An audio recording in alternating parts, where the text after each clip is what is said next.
تیری رحمتوں پہ ہے منحصر میرے ہر عمل کی قبولیت، نہ مجھے سلیقہ التجا نہ مجھے شعور نماز ہے۔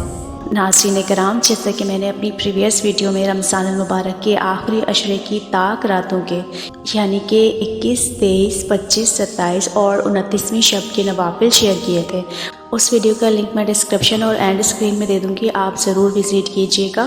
اور آج کی ویڈیو میں انشاءاللہ اللہ پاک کی برکت سے ان مقدس 5 طاق راتوں کے وظائف آپ سے شیئر کروں گی۔ ویڈیو کو اینڈ تک لازمی دیکھیے گا۔ بسم اللہ الرحمن الرحیم۔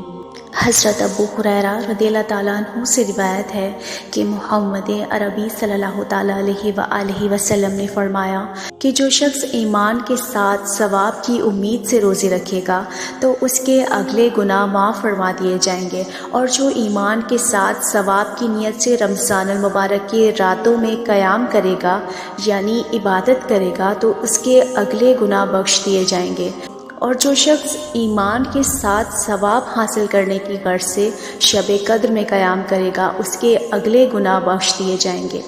ناظرین کرام، رمضان المبارک کے طاق راتوں کے وظائف کچھ یوں ہیں کہ رمضان المبارک کی 21ویں شب کو 21 مرتبہ سورہ قدر پڑھنا بہت افضل ہے۔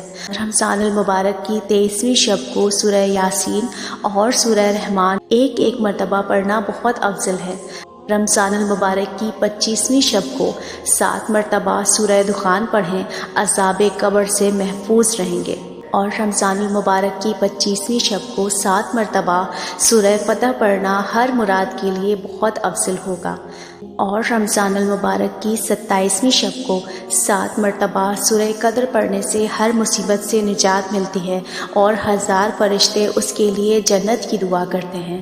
مزید 27 رمضان المبارک یعنی 27ویں شب کو ساتوں ہم پڑھیں، یہ ساتوں ہم عذاب قبر سے نجات اور مغفرت کے لیے بہت افضل ہیں۔ مزید 27ویں شب کو سورہ ملک 7 مرتبہ پڑھیں، واسطہ مغفرت گناہ بہت فضیلت والی ہے، اور رمضان المبارک کی 29ویں شب کو 7 مرتبہ سورہ واقعہ پڑھیں، انشاءاللہ اللہ پاک کی برکت سے رزق میں اضافہ ہوگا۔ مولا کائنات حضرت علی المرتضیٰ کرم اللہ وجہ الکریم فرماتے ہیں کہ جو شخص شب قدر میں سورہ قدر 7 مرتبہ پڑھتا ہے اللہ پاک اسے ہر مصیبت سے نجات دیتا ہے، 70,000 فرشتے اس کے لیے جنت کی دعا کرتے ہیں۔